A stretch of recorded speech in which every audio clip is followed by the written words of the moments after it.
going to use this fairly new product on the market, although by the time this video is out, I don't know if it's new anymore. Depends when this video comes out. But anyway, it's new this year, 2008. It's by AmeriColor, and it's pink sheen airbrush color.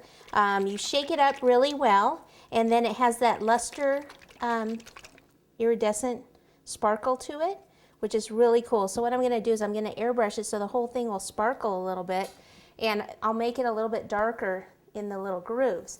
Now if you don't have an airbrush, there's also company PME that has aerosol cans that you can spray. It's just on the cans you don't have quite as much control. The spray is just a little bit wider, but it can be done. And another thing you can do instead of this is use the dusting powders, which I use the dusting powders all the time. You could use one, cotton candy is a good luster dust. It's got the sheen to it, and it would go well with this pink. Okay, so I'm gonna turn on my airbrush here.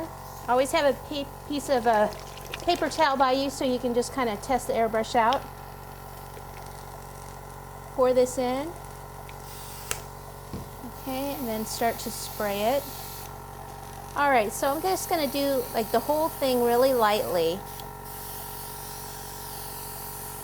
Now I'm not worrying about my board getting too pink because I'm gonna put some grass down there. If you are then worried about that, if you don't want anything on the board, then what you would want to do is cover that with paper towels or something. And I hope this shows up on the camera. It's really nice the way it just kind of sparkles. Okay, so the whole thing is sparkly. Now what I want to do is just take this and go in the grooves.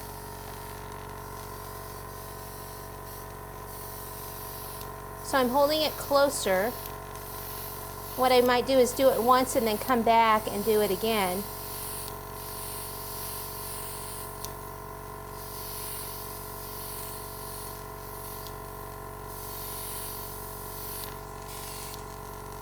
The reason I don't want to stay in one spot too long is because if there's too much liquid in that area, it can actually drip down and kind of bleed a bit on you.